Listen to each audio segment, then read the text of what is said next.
The cold wind blew gently across the lonely ranch. The sun was slowly rising, painting the sky with soft orange and pink colors. But Henry Parker did not see the beauty. He only saw emptiness. Henry stood in front of the old oak tree. Its thick branches reached out like the arms of a giant, strong and wide. This was once his favorite place. Long ago, he had tied a swing here for his little boy, Caleb.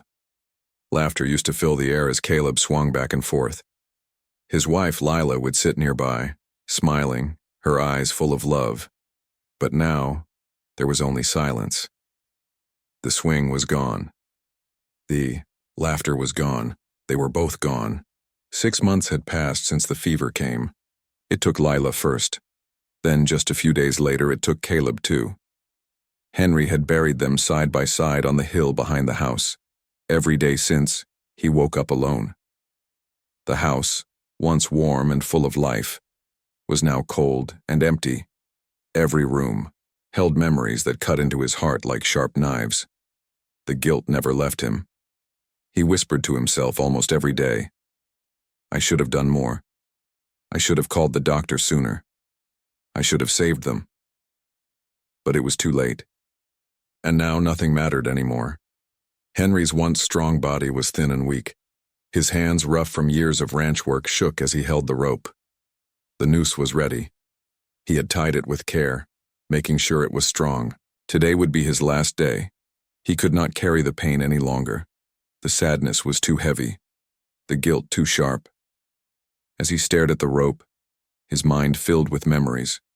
He saw Lila's bright smile. He heard Caleb's happy giggle. He smelled Lila's cooking and felt Caleb's small hand in his. Tears rolled down his face, but he did not wipe them away. What was the point? The ranch was dying too. The cattle were gone. The grass was dry. The fences were falling apart. Once Henry had dreams. He and Lila had planned to grow old here, watching Caleb grow into a man. But the fever had stolen everything. The wind blew again, colder this time. The oak tree creaked gently, almost like it was whispering to him. Henry stepped onto the small wooden stool he had placed under the tree. The rope hung above him. He slipped the noose over his head, tightening it around his neck. His heart pounded, but his hands were steady now. The pain would soon be over. He looked up at the sky one last time. The soft morning light broke through. The clouds. He whispered softly, "Lila, Caleb, I'm coming." Then, he heard something. A sound, very faint, carried by the wind. He froze. Was it the wind playing tricks on him? Was it his mind? The sound came again, a small, weak cry. Henry's eyes narrowed. He listened closely. There it was again, a soft whimper. It was not the wind. It was not an animal. It was a child. A child's cry. His heart began to race. His hands trembled again, but not from fear this time. Confusion filled his mind. There were no children here. The nearest neighbor lived miles away. The town was a long ride by horse. Who could it be? The cry grew louder. Then he heard more. Another small voice crying softly, full of pain and fear. The sound was coming from behind the old barn at the far end of his land. That barn had been empty for years. Henry rarely went near it anymore. It was falling apart, full of dust, broken boards, and painful memories. Slowly, Henry stepped down from the stool. The noose slipped off his neck and swung gently in the wind. His plan to end his life was forgotten for the moment. Something was wrong. He walked toward the barn, his boots crunching over dry grass. Each step felt heavy. His heart pounded louder with every cry he heard. His mind raced with questions. Why? Were there children here? Were they lost? Hurt? Who had brought them? As he reached the side of the barn, the crying became clearer. Not just one child, several. Their voices were filled with fear. Henry's chest tightened. He took a deep breath and whispered, "Dear God, what am I about to find?" Henry moved slowly, careful not to make noise. The crying was now clear. Soft sobs, broken voices, and the sound of something heavy dragging on the ground. His heart beat faster, not from fear for himself, but from something he hadn't felt in months, worry for someone else. He reached the side of the old barn and paused. The boards were cracked and rotten. The wind whistled through the gaps and dust hung in the air. But behind the barn, something was alive. Henry stepped around the corner.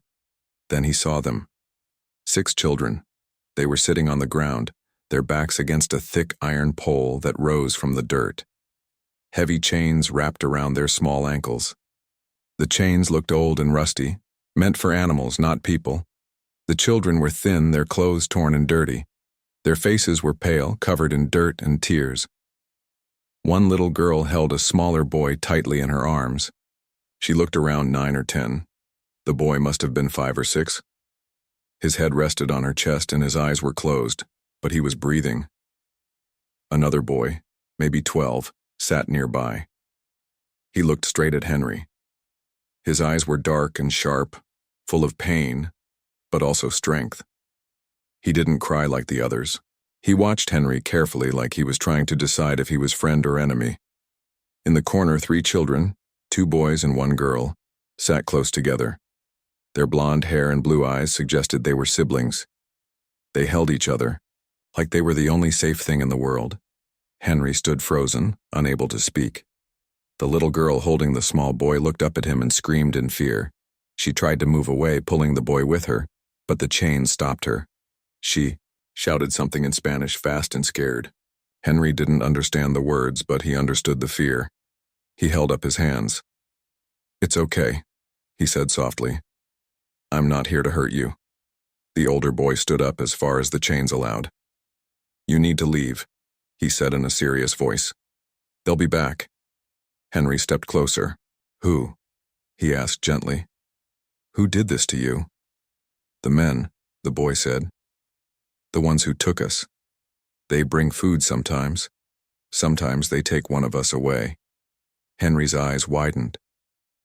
"And they don't come back?" The boy didn't answer. He just looked away. That was enough. Henry felt sick. His hands clenched into fists without thinking. These were not lost children. They had been captured, taken, hurt. His mind couldn't even fully understand it, but his heart knew. It was evil. He knelt slowly, trying not to scare them. "What's your name?" he asked the older boy. "Ravi," the boy answered. "We don't know each other. They put us here at different times." Henry nodded, eyes scanning the chains. Thick, locked tight. He would need tools to break them. Maybe the bolt cutter in the shed, if it still worked. He looked at the children again. Each face told a story of fear, of pain, of waiting, and maybe of hope. But then a sound made his blood turn cold. Horses, in the distance. Riding fast, Henry stood quickly. "How many come?" he asked Ravi. "4, Ravi said. "Maybe 5. They check everything, inside the barn, behind it, even the loft." Henry looked toward his house. It was too far. No time to run. No time to hide. The children's faces filled with panic. The little girl began to cry again. The boy in her arms started shaking. Henry made a choice. He looked at Ravi. "Behind that pile of old wood. Get them down low when the shooting starts." "Shooting?" Ravi asked, confused. Henry's voice was steady now. "I'm not letting those devils take another child." He pulled the old revolver from his belt. It was dusty and worn, but it still worked. He checked the bullets. 6 shots. His wife and son were gone, but these kids, these strangers, needed someone. And maybe, just maybe, saving them would mean saving himself. The sound of horses grew louder. Henry looked at the children one last time. "I buried my heart 6 months ago," he whispered, "but I still got fight left in me." Then he turned toward the sound of hooves and waited. Henry stood still, listening to the sound of the horses. The ground shook softly under his boots as they got closer. His heart beat faster. His eyes moved to the children. They stared at him, scared and helpless. The young boy, who seemed to be the oldest, spoke again in a soft voice. "You need to go, mister. They'll kill you." Henry shook his head slowly. "I won't leave you here," he said. His voice was strong, but inside, fear and worry twisted in his chest. The boy whispered, "They have guns. There are 4 of them. They always come back together." Henry looked at his old revolver on his hip. It had 6 bullets. He had not used it in a long time, but his hands still remembered. He whispered to himself, 6 bullets, 4 men, no room for mistakes. The sound of the horses grew louder. He could now hear their voices. The men were laughing and talking loudly. They were close, very close. Henry quickly spoke to the boy. "Hide the children behind those old barrels. Stay low. No matter what happens, don't move until I say." The boy nodded and led the others behind the broken barrels near the barn wall. The children huddled together, their faces pale with fear. Henry walked to the corner of the barn where he could see the path leading to the barn. He took a deep breath and pulled out his revolver. His hands were steady now. He whispered, "Lila, Caleb, give me strength." The 4 riders appeared at the edge of the field. They rode in fast, dust rising behind them. As they got closer, they saw Henry standing there waiting for them. The leader was a tall man with a thick black beard and a long scar running across his cheek. His cold eyes locked onto Henry. "Well, well," he said, smiling cruelly. "Look what we got here, boys. An old man playing hero." Henry stood firm. "This is my land. You're trespassing." The leader laughed. His men laughed too. One man had gold teeth that shined in the sun. Another was thin with nervous eyes. The 4th was young, barely more than a boy. The leader spoke again. "You shouldn't be here, old man. You've seen something you shouldn't have. Now we have a problem." Henry's voice was calm. "The only problem here is you. You took those children. You're not leaving with them." The thin man whispered something to the leader. The leader smiled even wider. "We sell them, old man. Rich folks back east pay good money. You wouldn't understand." Hearing those words made Henry's blood boil. He gripped his revolver tighter. His grief, his pain, his guilt, they all turned into one thing now. Rage. "You boys picked the wrong day," Henry said, his voice cold like winter. "When I was ready to die this morning. But now I have a reason to live, and you'll meet your maker today." The leader's smile faded. "Kill him." Goldteeth reached for his gun first, but Henry was faster. His revolver fired once. The bullet hit Goldteeth right in the chest. He fell from his horse dead before he hit the ground. The other 3 reacted quickly. The young man fired wildly, missing every shot. Henry aimed and shot him in the shoulder. The young man screamed and fell off his horse, dropping his gun. The thin man tried to move around to the side, hoping to get a better shot. But his horse stepped into a hole and stumbled. The man fell hard, his leg trapped under the horse. Now only the leader was left. He dismounted and hid behind Goldteeth's dead horse. He fired 2 shots. The bullets hit the barn wall near Henry, but missed him. "You're good, old man," the leader shouted. "But you can't win. I've got friends coming. When they get here, you're dead and the kids are ours." Henry's heart pounded, sweat ran down his face, but his hand was steady. "I already died 6 months ago," he shouted back. "You can't scare a dead man." The leader stood up to fire again. Henry pulled the trigger. The bullet hit the leader's chest. He fell to the ground, his eyes wide with shock. Silence filled the air. The only sound was the wind and the soft cries of the children behind the barrels. Henry stood there, breathing hard. He looked around.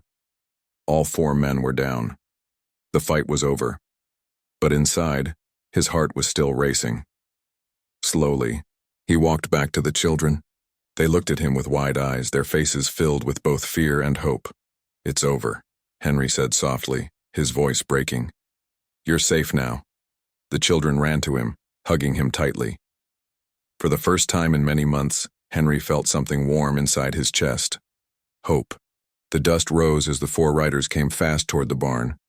Henry stood still, his heart beating hard but steady. The children were hiding behind the old pile of lumber just as he told them. They were scared, but their eyes held a small light of hope. Henry knew this was not just a fight for his own life, it was a fight for theirs. He had nothing left to lose. But these children, these small broken souls, deserved to live, to be free.